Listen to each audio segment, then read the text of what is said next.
Hi friends, அனைவருக்கும் வணக்கம். நான் உங்களுக்கு இந்திய தூதரகம் வரையில் வீடியோ போட்டிருந்தேன்.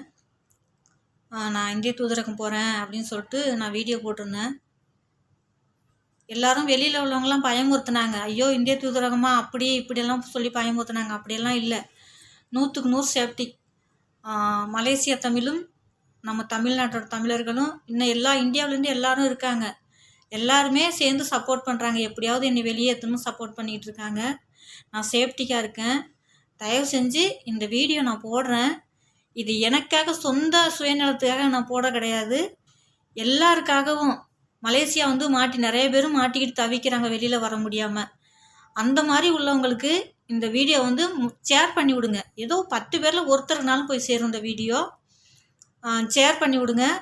எந்த பிரச்சனையும் இல்லை. தங்கத்துக்கு இடம் கொடுத்துட்றாங்க, சாப்பாடு கொடுத்துட்றாங்க. அதுவும் எப்படி சேஃப்டிக்கான ஒரு மடத்தில் தங்க வச்சுருக்காங்க. சேஃப்டிக்காக தங்க வச்சுருக்காங்க. அவங்க நம்ம இந்திய தூதரத்துக்கு இந்த மடத்தில் பயப்படுறாங்க ரொம்ப. நம்ம ஏதாவது மிஸ்ஸிங் ஆகிட்டோமோ ஏதோ ஒன்று ஆகிட்டாலும் அவங்க தான் பதில் சொல்லணும். அதனால் அவங்க ரொம்ப பயப்படுறாங்க. ரொம்ப நம்ம மேலே அக்கறை காட்டுறாங்க. நல்ல சாப்பாடு, நல்ல இடம், நல்லா தூங்குறதுக்கோ எந்த ஒரு யாரோட டார்ச்சரும் கிடையாது. நல்லபடியாக சேஃப்டிக்காக எங்களை வச்சுருக்காங்க. சரிங்களா? இதை ஷேர் பண்ணி விடுங்க. முடிஞ்ச வரைக்கும் ஷேர் பண்ணி விடுங்க.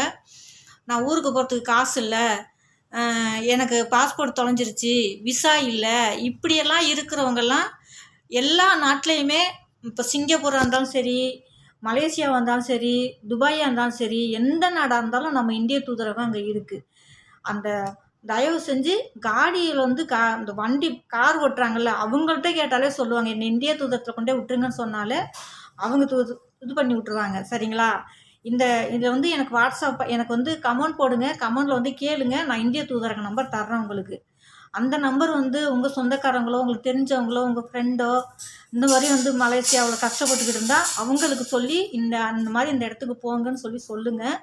நான் நல்லா இருக்கேன். என்னை பற்றி யாரும் பயப்பட வேண்டாம். ஆனால் நான் ஊருக்கு வந்துட்டு இந்த இடத்துக்கு நான் வந்திருக்கேன். இவ்வளோ நான் கஷ்டப்பட்டு இப்போ ஒரு 10 நாளாக தான் நான் அழுகாமல் நல்லா இருக்கேன்.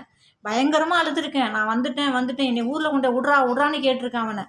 நான் அவன்கிட்ட பேசையிலெல்லாம் என்னை ஊரில் கொண்டே விடு, உன்னை காசை நான் தரேன், என்னை ஊரில் கொண்டே விடுன்னு தான் நான் அவனை கேட்டிருக்கேனே தவிர நான் எதை பற்றி அவன்கிட்ட பேச மாட்டேன். நீ என்னை கூப்பிட்டு வந்த, என்னை ஊரில் கொண்டே விடு, எனக்கு உடம்பு தான் சரியில்லை, என்னை ஊரில் கொண்டே விடு. ஏன்னா நான் வந்த வழி தப்பு. நம்ம எப்படி ஊருக்கு போகணும் அப்படிங்கிறத இன்னும் இப்போவே அந்த கஷ்டம்னா இன்னும் 2 வருஷம் இதோட அந்த அண்ணன் அதிக கஷ்டமாக இருக்கும். அதனால என்னை ஊரில் கொண்டே விடு, நீ என்ன செலவு பண்ணி அதை நான் தாரேன்னு சொல்லி தான் கேட்டிருக்கேன். அவன் என்னை நக்கல் பண்ணியெல்லாம் சிரித்தான். இருக்கட்டும், அவனுக்கு அக்கா தங்கச்சி, அவனுக்கும் பிள்ளைங்க எல்லாம் இருக்குல்ல. இந்த கஷ்டம் ஏதோ ஆண்டவன் ஒரு விதத்தில் அவனுக்கு கொடுப்பாங்கிற நம்பிக்கை மட்டும் எனக்கு இருக்குது. கண்டிப்பாக நான் தமிழ்நாட்டுக்கு வந்துட்டேன்னா அவன் மேலே நான் கம்ப்ளைண்ட் பண்ணாமல் இருக்க மாட்டேன். இந்த வீடியோ பார்த்து அவன் சுதாரித்தாலும் சுதாரிக்கட்டும். அது என்ன பண்ணாலும் சரி, நான் ஊருக்கு அவன் மேலே கம்ப்ளைண்ட் கொடுக்காமல் இருக்க மாட்டேன். என்ன மாதிரி பெண்கள் இனிமேல் பாதிக்கக்கூடாது. தயவு செஞ்சு 20 வயசுக்கு மேலே 40 வயசு உள்ளவங்க வாங்க, மலேசியா வாங்க. அதுக்கு மேலே உள்ளவங்க வராதிங்க. இங்கே வேலை செய்ய முடியாது. நம்ம ஊர் வேலை மாதிரிலாம் கிடையாது. பறக்கணும், அப்படியே மின்சாரம் மாதிரி பறக்கணும், கரண்ட் மாதிரி இருக்கணும். இங்கே 40 வயசு தாண்டிட்டாலே நம்ம சாப்பிட்ற சாப்பாடு அப்படி. 40 வயசு தாண்டிட்டாலே அந்தளவுக்கு நம்மளால் வேலை செய்ய முடியாது. சரிங்களா? அதனால எல்லாரும் இந்த வீடியோவை ஷேர் பண்ணி விடுங்க. எல்லாருக்கும் பயனுள்ளதாக இருக்கட்டும். ஷேர் பண்ணி விடுங்க. நான் தமிழ்நாட்டுக்கு வந்ததுக்கப்புறம் நான் முடிஞ்ச வரைக்கும் நம்ம மக்கள் மலேசியாவில் நிறைய பேர் இந்த மாதிரி டிக்கெட் எடுக்க முடியாமல் எல்லாம் கஷ்டப்படுறாங்க இல்லையா, அவங்களுக்கு நான் உதவி செய்யணும்னு ஆசைப்பட்றேன். சரிங்களா? Okay bye. பிடிச்சிருந்தா லைக் பண்ணுங்கள், ஷேர் பண்ணுங்கள், கமெண்ட் பண்ணுங்கள். முக்கியமாக ஷேர் பண்ணி விடுங்க. Okay bye.